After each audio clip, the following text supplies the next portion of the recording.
शाकाहारियों के पास energy power अधिक होती है, मांसाहारियों के पास एनर्जी पावर कम है। तो ये फूड चेन का मतलब खाद्य श्रृंखला, भोजन एक दूसरे में कैसे ट्रांसफर हो रहा है। जो एनर्जी सूर्य से मिल रही है पौधों को, फिर पौधों से अगले उपभोक्ता पे कैसे ट्रांसफर हो रही है, ये इसे कहते हैं फूड चेन। अगर एनर्जी एक डायरेक्शन में ट्रांसफर हो रही है तो उसे कहा जाता है खाद्य श्रृंखला, फूड चेन। अगर वो एनर्जी कई डायरेक्शन में ट्रांसफर हो तब उसे कहा जाता है खाद्य जाल, फूड वेव।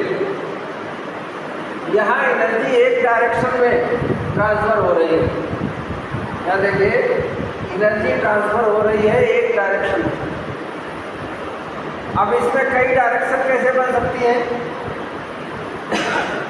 मान लीजिए यहाँ पर खरगोश है, खरगोश को कुत्ता बिल्ली भी खा सकता है, मांसाहारी, भेड़िया भी खा सकता है, और इधर शेर भी खा सकता है, टाइगर भी खा सकता है, लायन भी खा सकता है। तो यहाँ एनर्जी कई भागों में यहाँ से ट्रांसफर हो सकती है। या एक फूड को कई लोगों ने खाया, मान लीजिए इस पौधों में 4 लोगों ने खाया, तो इसके पास जितनी एनर्जी थी वो 4 लोगों में डिवाइड हो गई। तो इस प्रकार एनर्जी कई ब्रांच में डिवाइड होती है, कई डायरेक्शन में डिवाइड होती है, तब उसे कहा जाता है खाद्य जाल। और जब एनर्जी एक डायरेक्शन में ट्रांसफर हो तब उसे कहते हैं खाद्य श्रृंखला। ये बात समझे। अब ये पूरे ब्रह्मांड में एनर्जी का स्रोत एक ही है, जिसका नाम है सूर्य। प्रकाश संश्लेषण द्वारा इस एनर्जी को सबसे पहले पौधे लेते हैं, ये प्रकाश संश्लेषण की क्रिया में लेते हैं। ये अपने फूड का निर्माण स्वयं करते हैं, इसलिए इनको सुपोषी कहा जाता है। इनको एनर्जी मिली है, मान लीजिए 80% एनर्जी ली है इन्होंने, बाकी फिजिकल वर्क में खर्च हो गई। अब सबसे पहले इस एनर्जी को शाकाहारी प्राप्त करते हैं, और शाकाहारियों ने 70% ऊर्जा प्राप्त की।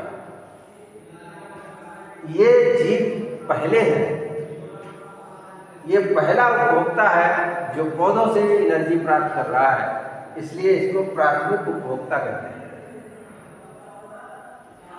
इसने 10% कम एनर्जी प्राप्त की।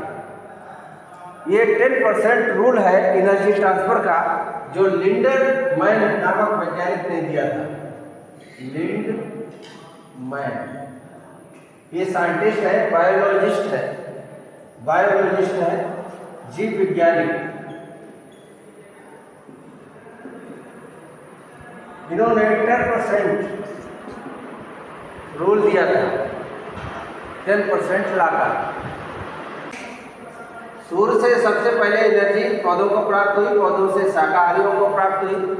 लिंडरमैन के अनुसार जब एनर्जी एक लेवल से दूसरे लेवल में ट्रांसफर होती है तो कुछ फिजिकल वर्क में खर्च हो जाती है, और वो अमाउंट बताया है इन्होंने, लिंडरमैन ने 10% एनर्जी का लॉस होता है जब एक स्टेप से दूसरे स्टेप में एनर्जी ट्रांसफर होती है।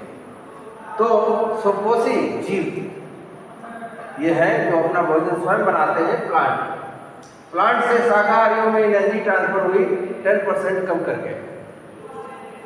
उसके बाद शाकाहारियों को जो मांसाहारी खाते हैं, ये दूसरा स्टेप है, इसलिए इसको द्वितीयक उपभोक्ता कहते हैं, सेकेंड कंज्यूमर।